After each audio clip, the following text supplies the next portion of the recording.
Welcome to Slinging the Slang, the video podcast, where we take a look at our slang, our idioms, their origins, their meanings, everything from the funny and controversial to the absolutely ridiculous. I'm Slangman David Burke, author of 30 books on idioms and slang.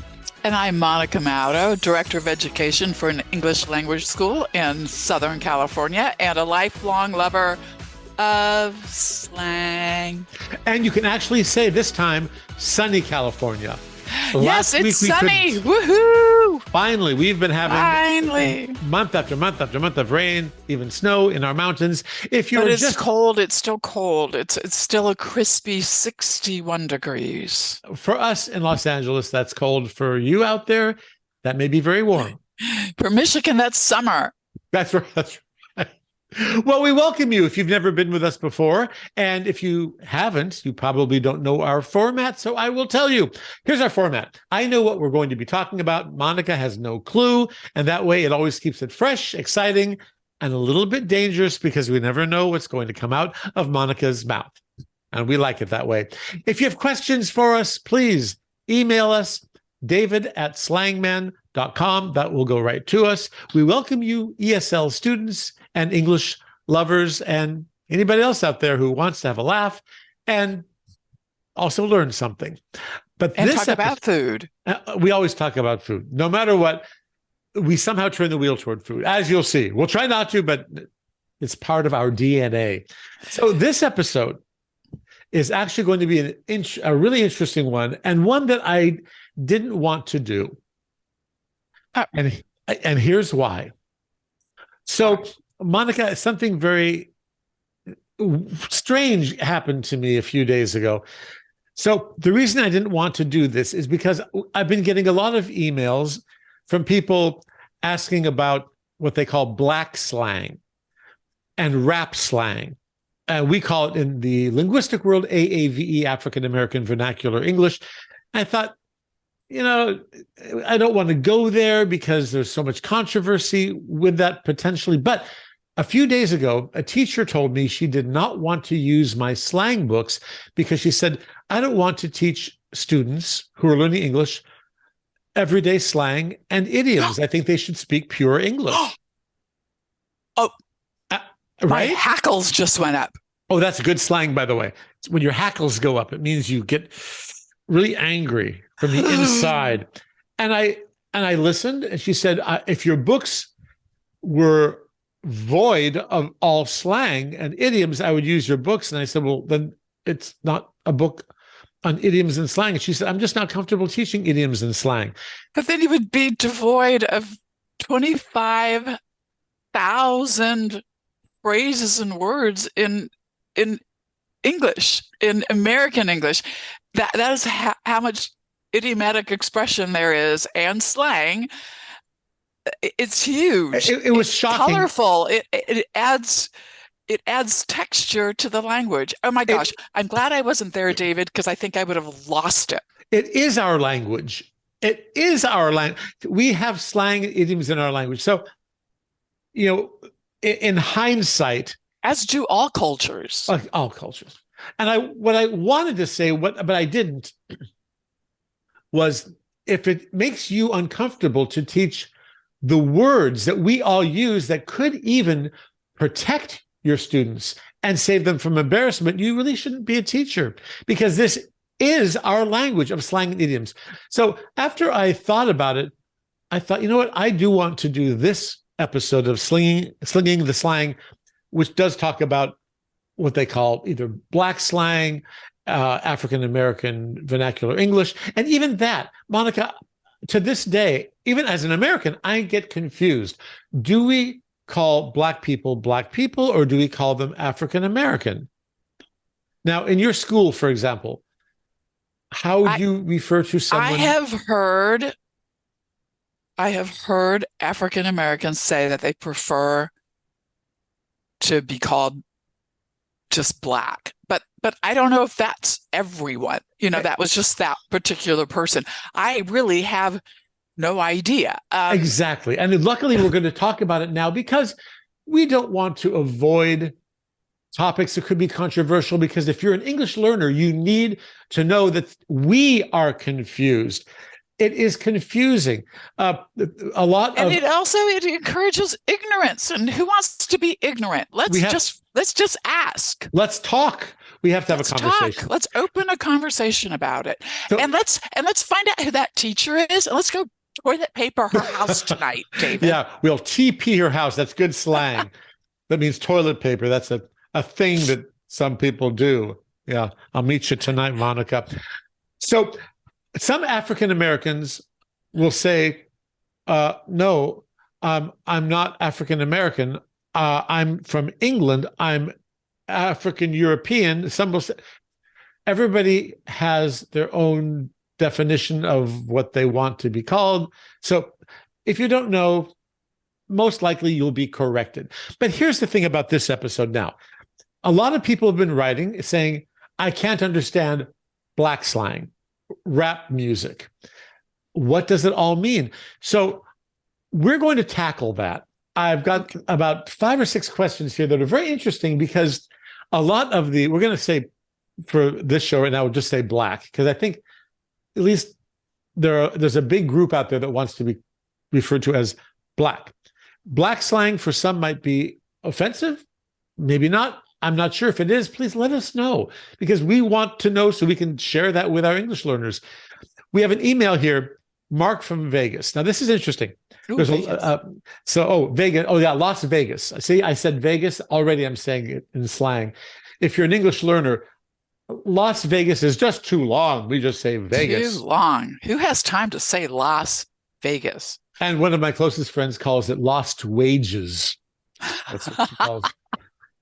As you know, that's where you gamble, in Las Vegas. So he asks this, or states this, the term bling, where did it actually come from? And is that Black slang? Because my white friends use it. Yeah, I use it. Bling, bling. Now, okay, so that's an interesting question.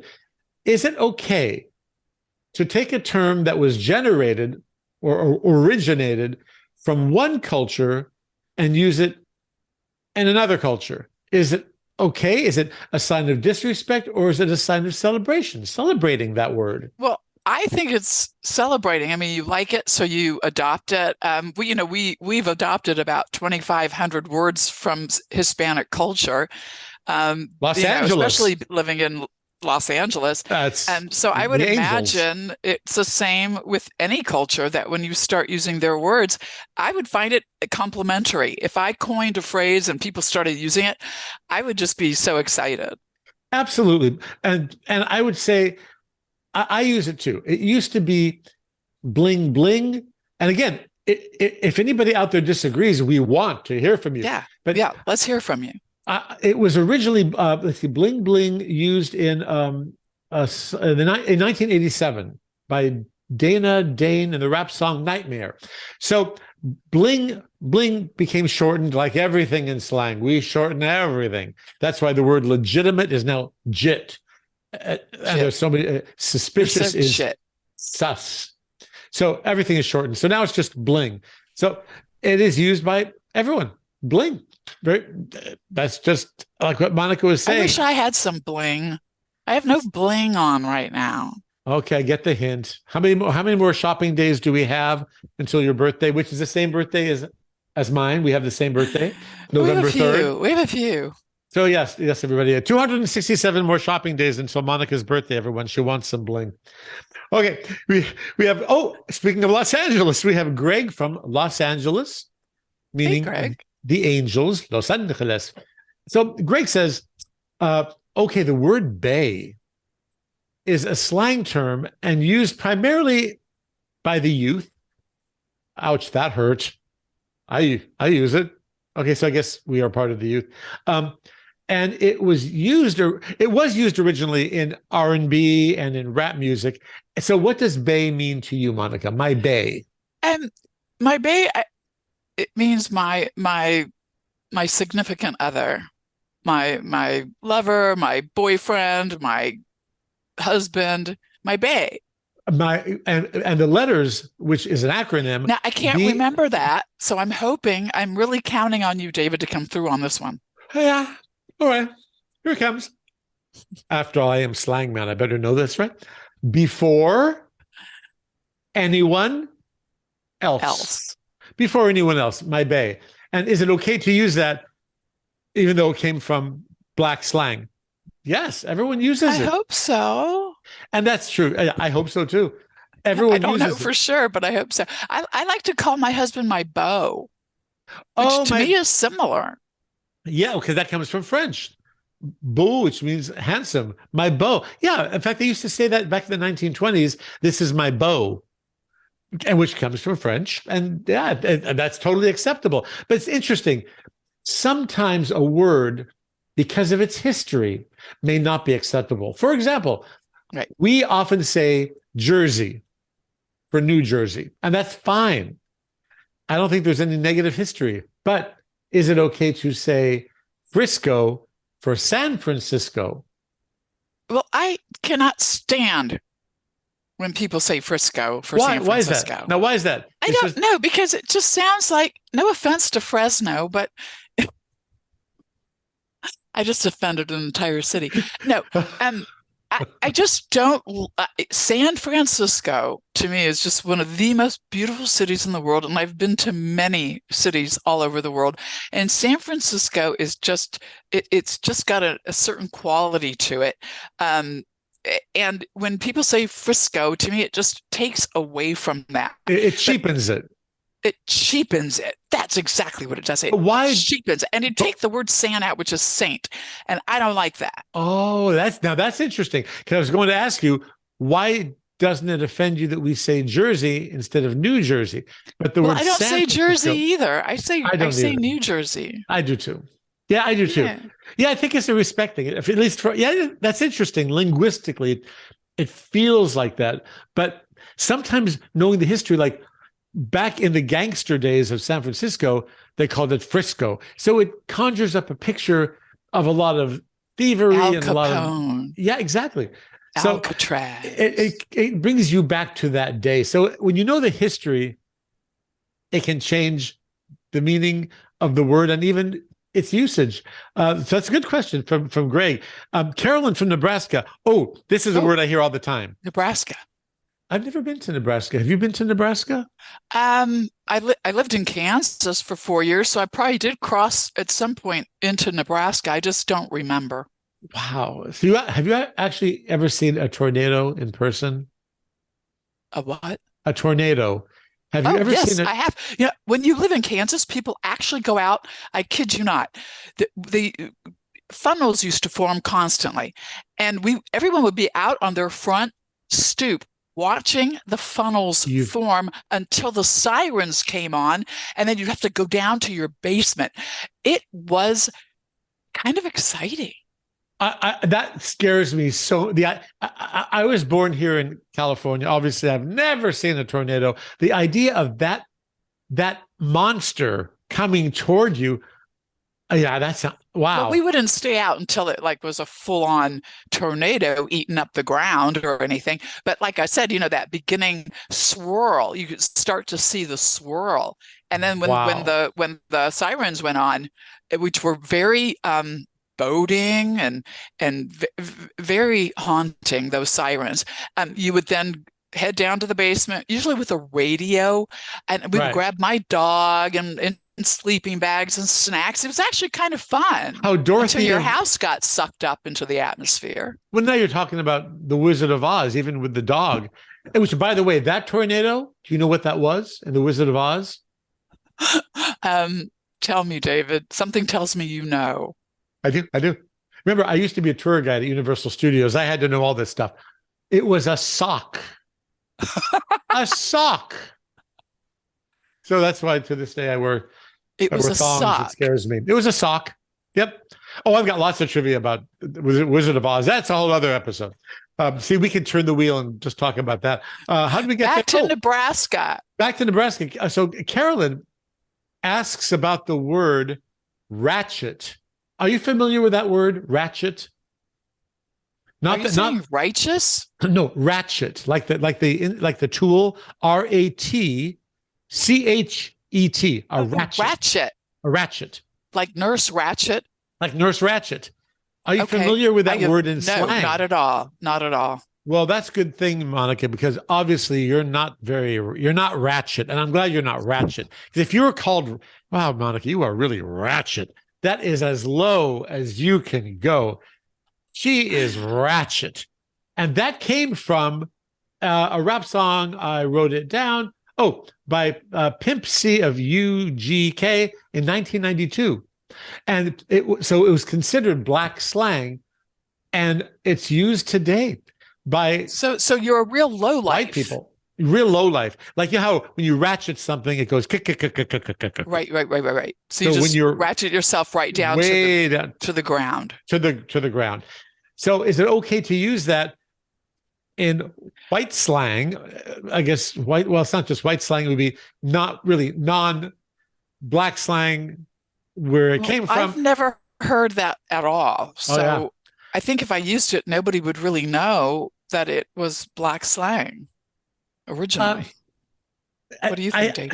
I hear it used by all people. It's been adopted. Like you were saying, is it, to me, I want to say, Sam, I always get nervous saying certain things because it's controversial.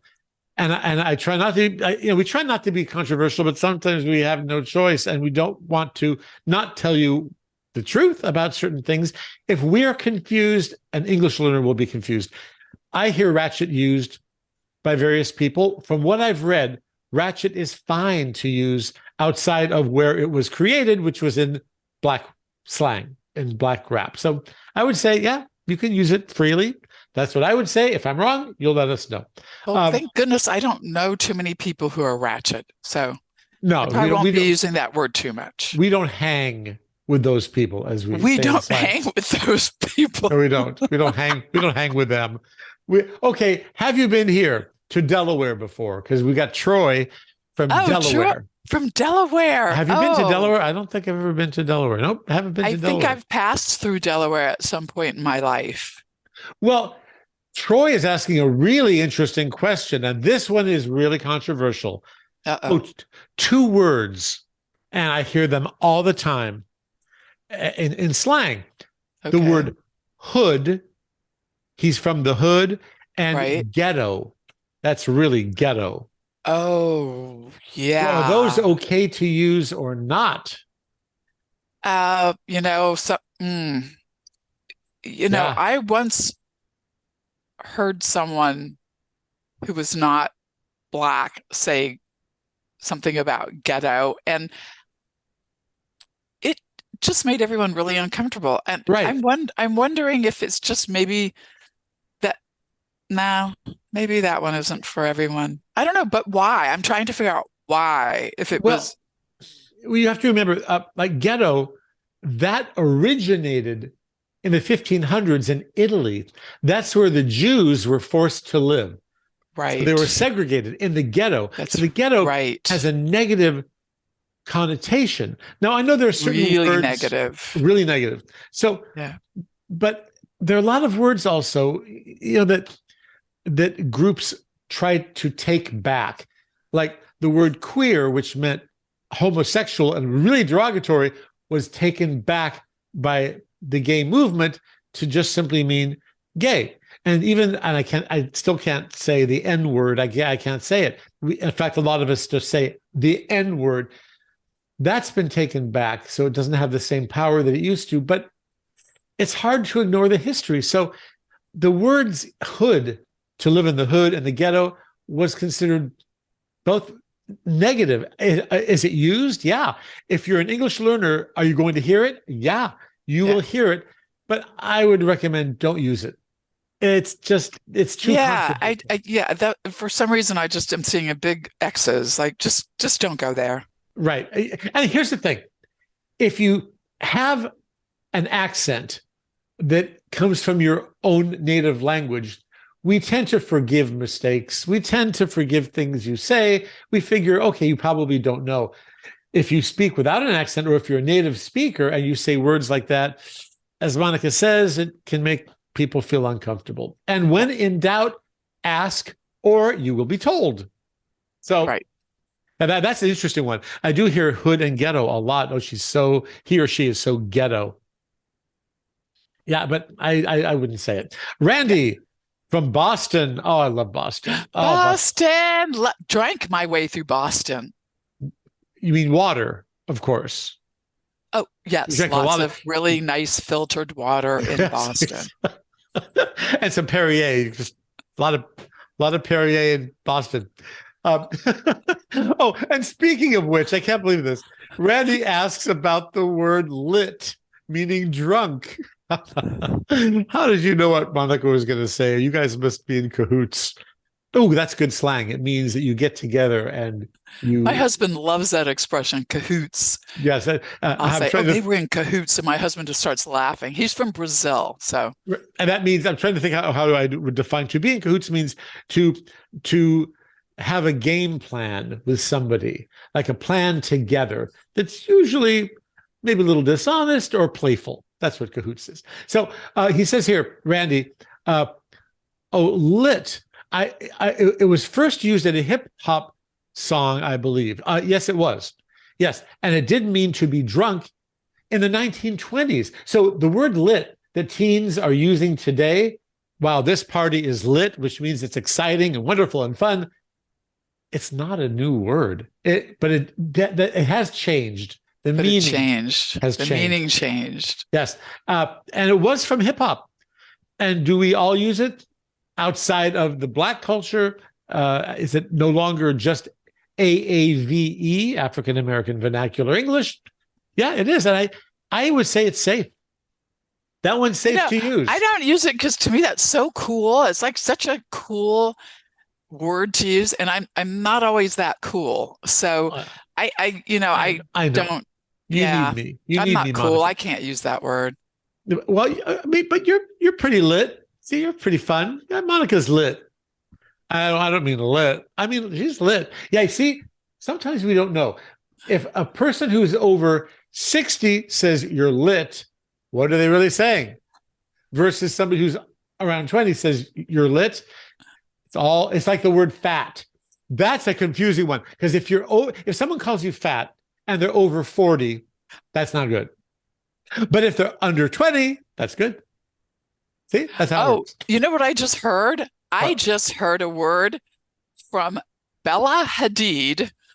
So it's a show called it's a fashion show. It's a reality TV fashion show, and she was a guest. And she they watched these clothing that the designers on the show had made, and they had a runway show, and she said, "You slayed it, slay." And I was just laughing so hard. If I said that word, at my age, I think people would be like, "Oh my gosh." But Bella Hadid got away with it. Yeah, but it's really popular now. Oh, you slay. Yeah, you nailed it. You got it. That's another slang word. See, Monica oftentimes defines slang with slang. Again, if you're an English learner, to nail something doesn't necessarily mean just to nail it. It means you got it. You succeeded beautifully. And I hear slay all the time. And nailed it. I like that. I like that expression. I might start using it. You're allowed to, but remember the newest. I'm allowed to. Well, but the newest one, Monica, we talked about this a few episodes ago. You ate. You ate. ATE. You ate is like you really slayed it. You ate. I'm so glad you said that, because if someone said that to me, I'd be like, yeah, I eat all the time. Yeah, I'm doing it right now. Can't pull me out of this restaurant. See? And we're back to food. I love how we do that. Okay, we have one more here. Oh, this is another interesting one. Wow, okay. Colin from the UK. Oh, Colin from the UK. Okay, Colin from the UK. He's asking about the word bougie. Bougie. Okay, so where does that come from? Bougie. I want to say it comes from bourgeois. It's French. Exactly, it is French. Exactement. Exactement. So yes, bougie, as Monica said. What did I write down about this? Well, it's really old, from French bourgeois, which means rich and upper class, high class. But then it was used in a rap song. In the sixth. Oh, I'm sorry, in 1996, where it meant ordinary, snobby, rich. Oh, she's so bougie. But it came from rap. So that was associated with, as a lot of you would call it, black slang, bougie. And I do hear that by not just the black culture. I do hear that out there used by anyone. And is that good or bad? I don't know. What do you think, Monica? I think it's okay to say bougie. That one doesn't seem to inflammatory. I think anyone can use that. What I think is interesting is that when it originated, it was more positive, right, more complimentary, right. And now it's actually negative, and you're not getting a compliment. Exactly, and that does happen. Remember the word bad? It turned into good. Oh, that was bad. You know, another B word, and I won't say the word, but it's technically, the word means a female dog. Okay. Right. Uh-huh. Well, back in the day, it was, if someone called you this, it was negative. Now I'm hearing it as more of a positive, and that kind of bothers me. That offends me. Okay. And because this is our own podcast, no one's going to cancel us. I'm going to use the word for our ESL students in particular. So the word is bitch. Bitch is a female dog, but we use it to refer to a woman in a really negative way. But as Monica was just saying, I hear this all the time. Instead of saying, hey, girls, like a girl saying to her girlfriends, they'll say, hey, bitches. And that is considered totally okay. And it's got like a connotation, like if you're a bitch, then you're powerful. You say what you mean. That's right. You're not a shrinking violet. But it's still a female dog. And can't we just pick a better word? Can't we just say, yo, powerful people, powerful women? But You're right. But here's the thing. Even though we want to change it, and you never know, we could create something here and then popularize it.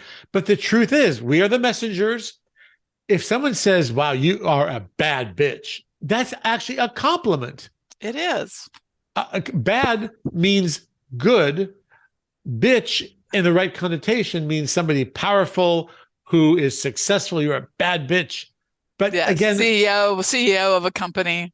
We tell students, you need to know our slang, not necessarily use it, but you need to at least know it. So great. Well, these are great questions. Again, a little controversial, but we don't want to shy away from controversy because we need to know this stuff, especially if you're an English learner. And with that said, we hope that you have the most wonderful week, and definitely catch us next week. We don't know what the subject matter will be yet. We'll let you know on our website, slingingtheslang.com. You don't want to miss our next episode because they're always fun and informative, controversial, and funny. If you want to learn more slang and speak like Monica and I do, go to slangman.com. Check out my books on slang and idioms. We look forward to hanging out with you as we take a deep dive into the ever-growing, ever-changing world of slang.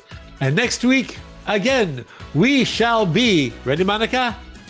Slinging the slang. We'll catch you next week. Thank you for being with us. Till next week. Have a good one. Bye.